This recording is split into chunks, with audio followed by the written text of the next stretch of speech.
My parents chose the golden child and kicked me out after high school. I survived shelter. Now they're broke and begging for forgiveness. Hey everyone.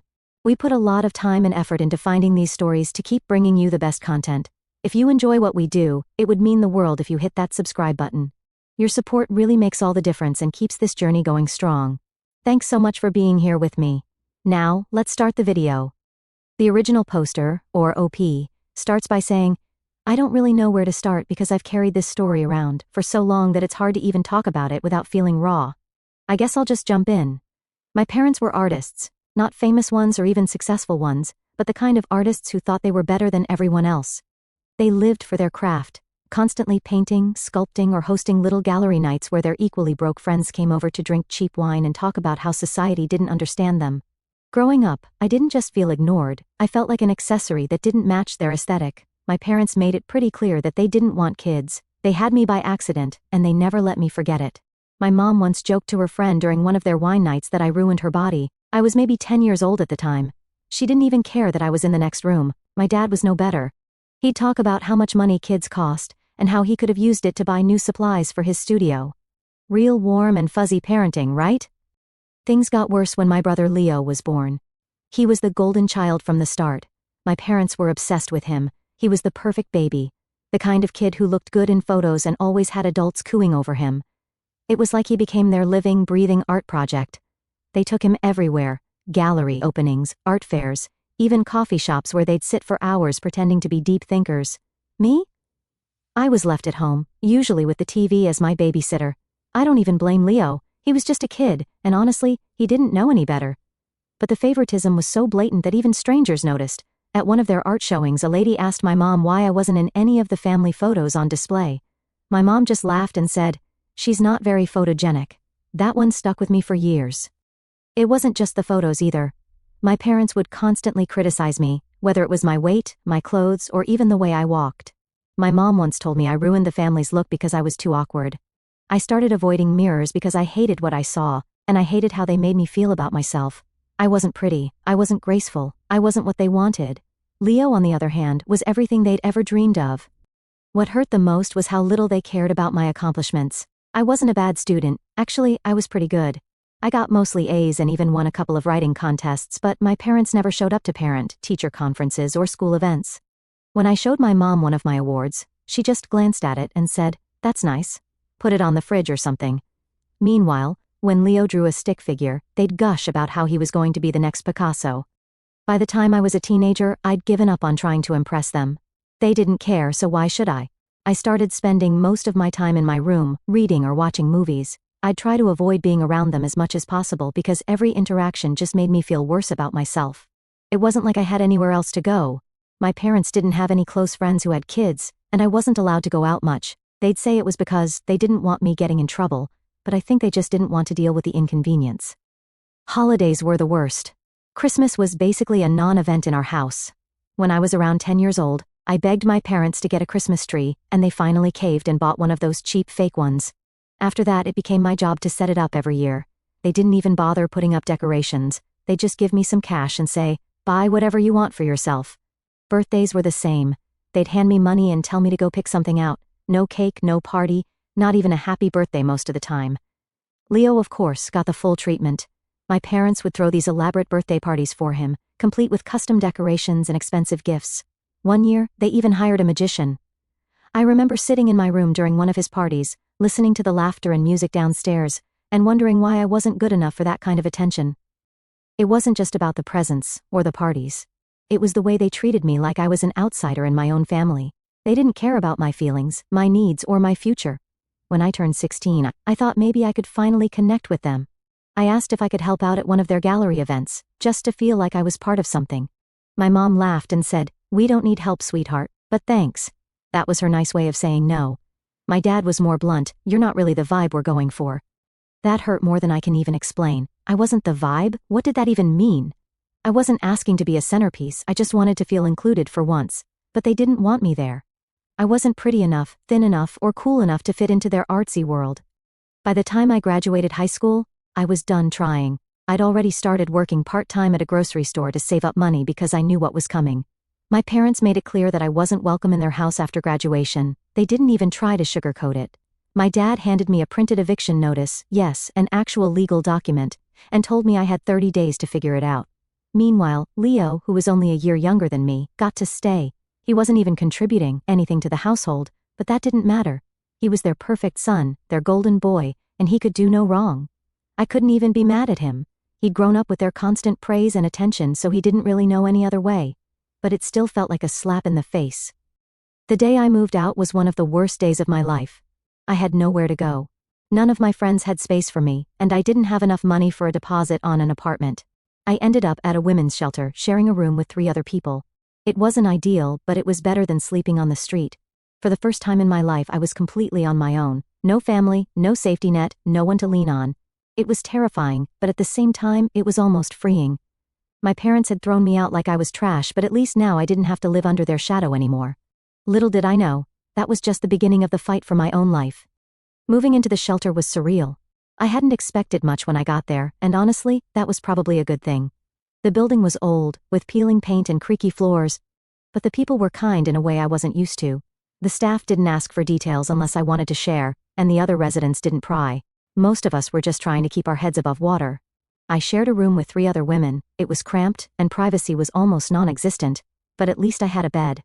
I wasn't sleeping in the cold or on a park bench. The shelter provided meals too, simple stuff like canned soup or pasta, but it was warm, and it filled my stomach. It wasn't much, but it felt like more care than I'd gotten from my parents in years. The shelter had rules, though. We had to be out during the day, either looking for work or attending appointments, which was tough because I didn't even know where to start. I had no savings left after my parents had kicked me out, no work lined up, and no idea how to navigate adult life. The shelter had a resource center with donated clothes and job postings pinned to a corkboard. I spent hours there every day, sending out applications for anything I thought I could handle. The other women at the shelter were the closest thing I had to a support system. Some were older women who had escaped bad marriages or lost their homes. Others were younger, like me, trying to figure out how to survive on their own. I didn't talk much at first. I was too embarrassed, too ashamed of how I'd ended up there. But one of the older women, Maria, took me under her wing. She told me her story, a brutal tale of being left with nothing after her ex-husband drained their bank accounts. And it made me realize I wasn't alone in feeling betrayed by people who should have cared for me. It was Maria who encouraged me to reach out to my family. Not my parents, she said firmly, but anyone else who might help. Sometimes, people surprise you, she said. At first, I resisted. My parents had made it clear that I wasn't welcome in their lives, and I didn't want to hear more rejection. But one night, when the shelter was quiet and I couldn't sleep, I dug out the old phone I'd barely been using. I remembered hearing my mom mention Aunt Rebecca once when I was younger. She'd called her practical in a tone that made it sound like an insult.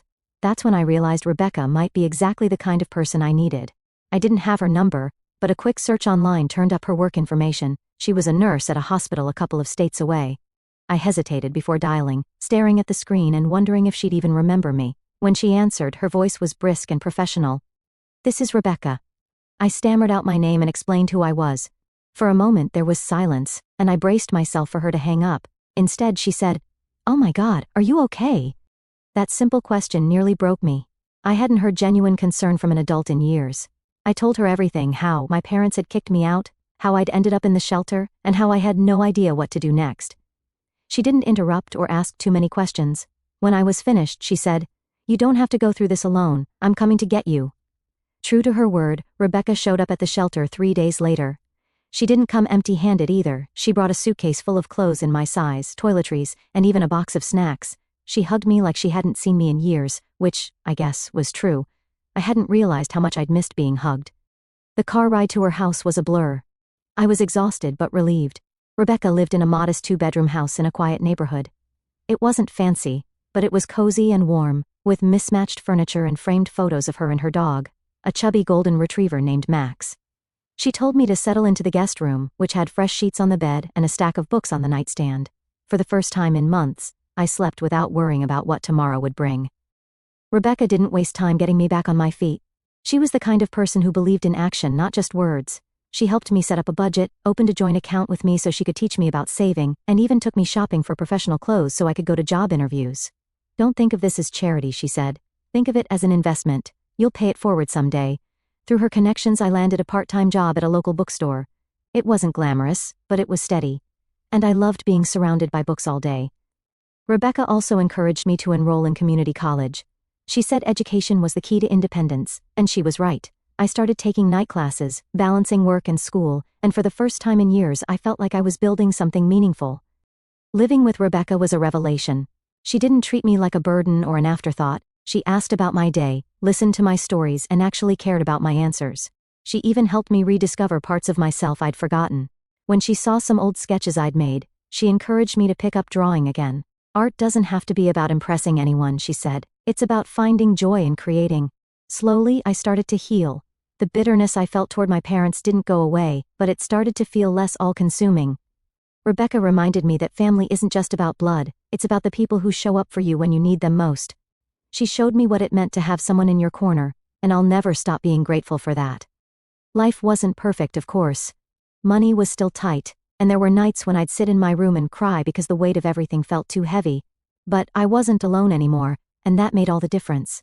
With Rebecca's support, I started to see a future for myself, one where I wasn't defined by my parents' neglect or their obsession with their golden child. I didn't know exactly where I was going, but for the first time in a long time, I felt like I was moving forward. Life with Aunt Rebecca was different in every possible way from what I was used to. For starters, she had routines. There were specific days for grocery shopping, doing laundry, and even taking Max, her golden retriever, to the park. At first, it felt strange. My parents had always lived in chaos, with no schedule other than their endless artistic inspiration sessions. But soon, the rhythm of Rebecca's life started to make me feel safe. I could count on things happening when she said they would, and that kind of stability was something I'd never had before. One of the biggest challenges was adjusting to being treated like an equal. Rebecca didn't see me as a burden or someone to be pitied. She respected my opinions and gave me responsibilities around the house. At first I thought it was just her way of being polite, but then I realized she genuinely trusted me. She taught me how to cook, helped me set up my own bank account, and even let me pick out the color for repainting the guest room, which she said was now my room. It was small, but it felt like mine in a way no other space ever had. The bookstore job was another step toward independence. It was a quiet place, tucked away in a corner of town, and it smelled like old paper and wood polish. My boss, Linda, was a kind but no-nonsense woman who loved recommending books to anyone who walked in. She took a liking to me right away, and often called me her little protégé, even though I wasn't doing anything special. Just shelving books, working the register, and helping customers find titles. Working there made me realize how much I loved books, not just as a way to escape, but as a way to connect with the world. Customers would come in with all kinds of stories, looking for books to help them through breakups, grief, or even just boredom. I started keeping a notebook of the titles people recommended, and over time, I built a small library for myself. I didn't have much money, so most of my books came from the clearance shelf, or were gifts from Linda, who always seemed to find excuses to accidentally overstock something I'd mentioned wanting to read. Community college was harder. I hadn't been in a classroom for a while, and I wasn't sure I could keep up. My first class, Intro to Psychology, was a disaster. I showed up late, forgot to bring a notebook, and couldn't answer a single question when the professor called on me. I left that day feeling like a failure, convinced I wasn't cut out for higher education.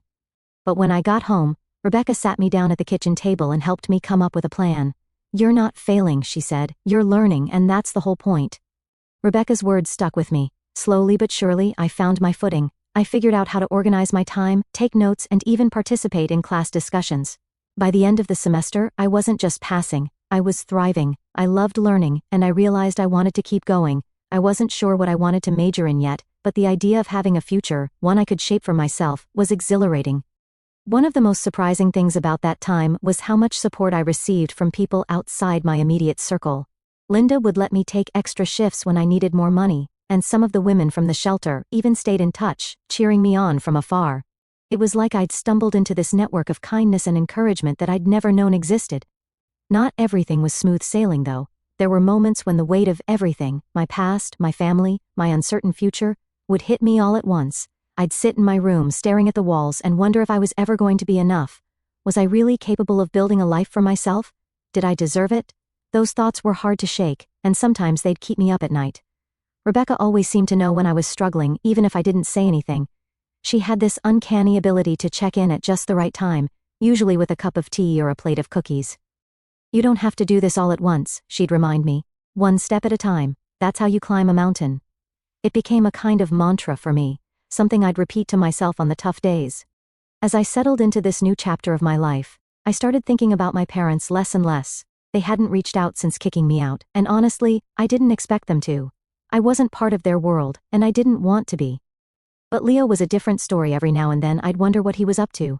Did he ever think about me? Did he even notice I was gone? I thought about reaching out to him, but something always stopped me. Maybe it was fear, or maybe it was the nagging feeling that I wouldn't like the answers I got.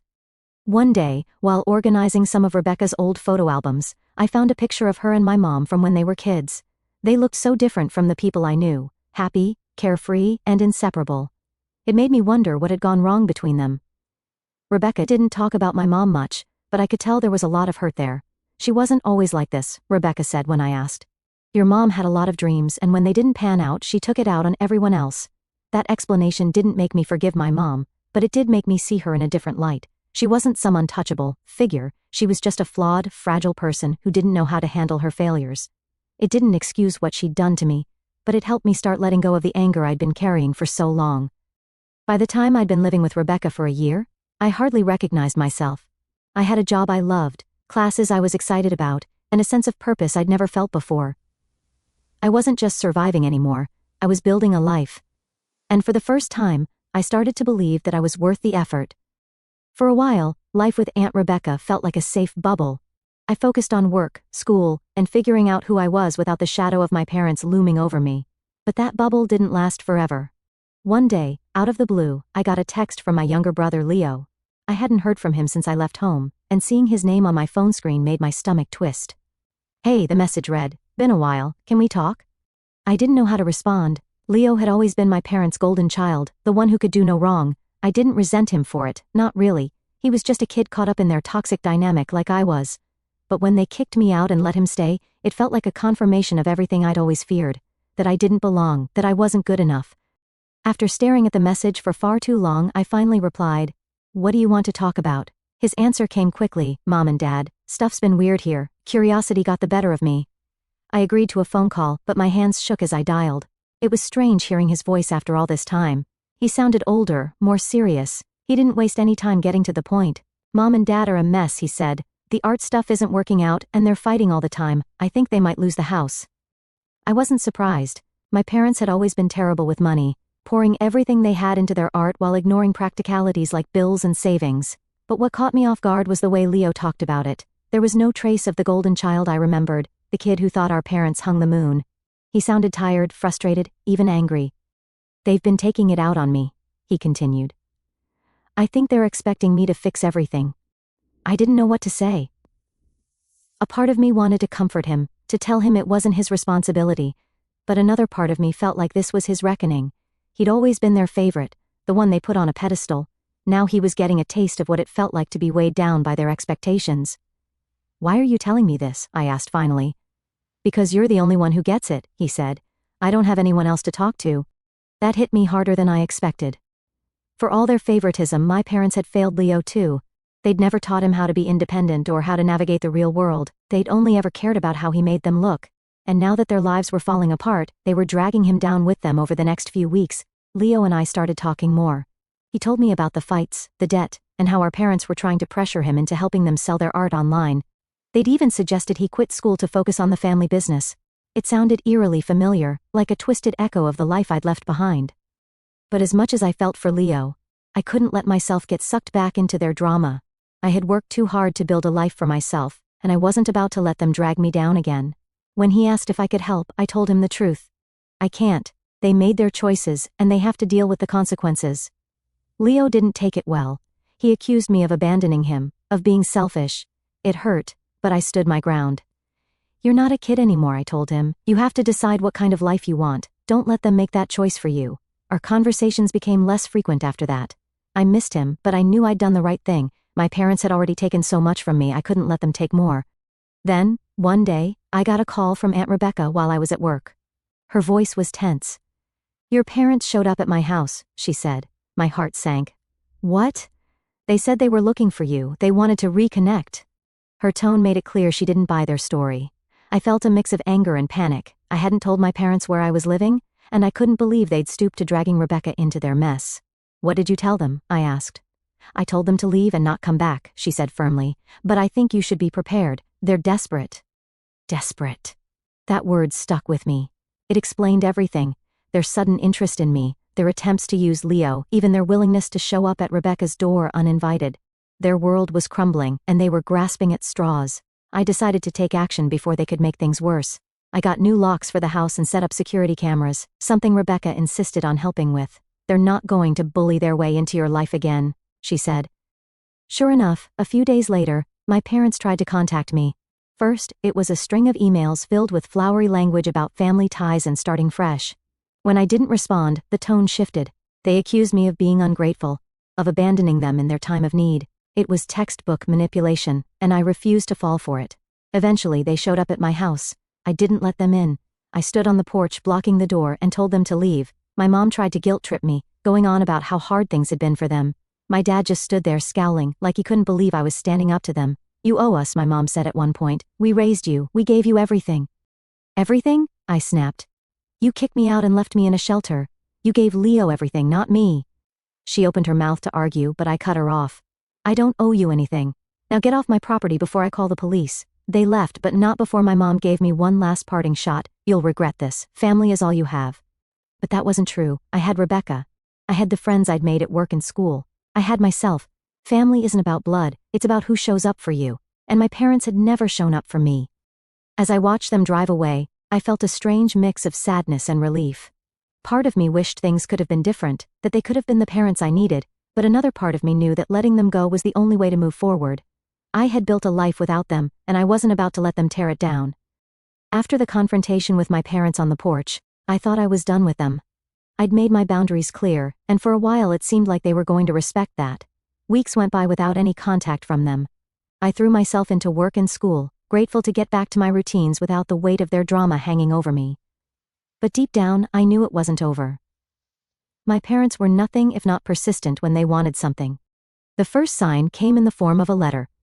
It wasn't handwritten, just a plain typed sheet of paper folded neatly in an envelope. My name and address were printed on the front, with no return address. I almost didn't open it, but curiosity got the better of me. Inside was a single page filled with formal language, telling me they intended to reclaim their connection with me and repair the family bond. It read like something they'd copied off the internet, as if they were trying to appeal to some higher sense of morality. At the bottom, both of them had signed their names in a scrawl that felt as fake as the sentiment. I crumpled it up and tossed it in the trash. They didn't want to reconnect, they wanted something from me. That much was obvious. Aunt Rebecca wasn't surprised when I told her about the letter. "They're running out of options," she said. "Don't let them guilt you into anything. You've worked too hard to get where you are." She was right, of course. But that didn't stop the anxiety from creeping in. I started double-checking the locks on my doors, making sure the cameras were working. Every time I left the house, I half expected to find them waiting for me when I came back. I hated that they had this power over me, that even after everything, they could still make me feel like a scared, helpless kid. The second sign came in the form of Leo. He called me out of the blue, something he hadn't done since our last tense conversation. I debated whether to answer but finally picked up. His voice was quieter than usual, almost hesitant. "Hey," he said, "Mom and Dad want me to talk to you." Of course they did. I leaned back against the wall, already bracing myself for whatever guilt trip they'd cooked up this time. "What do they want, Leo?" "They're struggling," he said. "They think you can help. They're saying you should sell your house and use the money to help them pay off their debts." I laughed, not because it was funny, but because it was so predictable. "Let me get this straight. They want me to sell the house I worked my ass off to buy so I can bail them out after they kicked me out and left me in a shelter? Seriously?" Leo didn't argue. I could tell he didn't believe it either, but he was caught in their web, just like always. "I don't think it's fair," he said. "But they're desperate. They're saying it's the least you can do." "The least I can do?" My voice rose before I could stop it. "Leo, they don't care about me. They never have. This isn't about family, it's about them using me, like they've used you your whole life." There was a long pause, and I could hear him breathing on the other end of the line. "You're right," he said finally. "I don't know why I thought this would work. I'm sorry." For the first time, I felt a flicker of hope for Leo. Maybe he was starting to see them for who they really were. "You don't have to keep letting them control you," I said. "You're an adult now. You can say no." "I don't know if I'm ready for that," he admitted, "but I'll think about it." It wasn't much, but it was a start. The final straw came a few weeks later. I came home from work one evening to find a moving van parked in front of my house. My stomach dropped as I saw my parents standing on the porch, their arms crossed like they were waiting for me. I didn't even bother getting out of the car. Instead, I grabbed my phone and called the police. When the officers arrived, my parents tried to play the victim. My mom started crying, saying I'd invited them to move in and then changed my mind. My dad stood there, arms folded, claiming they had a verbal agreement with me. I stayed calm, explaining that they were trespassing, and that I had no intention of letting them stay. Thankfully, the cameras I'd installed caught everything.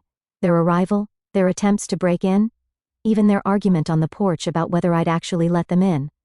The footage shut down their lies in an instant. The police gave them a choice: leave voluntarily or be removed. My parents chose the former, but not without plenty of theatrics. My mom sobbed dramatically as she packed her things back into the van, while my dad muttered under his breath about ungrateful children. I watched from the window, feeling a strange mix of anger and relief. This was the last time they'd ever try to worm their way back into my life. After they left, I changed all the locks again, even though they hadn't gotten inside. Rebecca came over that weekend to help me install new cameras and reinforce the windows. "You've done everything right," she said. "They're grasping at straws now." But even with her reassurance, I couldn't shake the lingering fear. What if they tried something else? What if they never gave up? The answer came a few months later when I got a call from Leo. "They're gone," he said, his voice heavy. "They moved to another state to live in one of Mom's inherited properties. I think they've finally given up on you."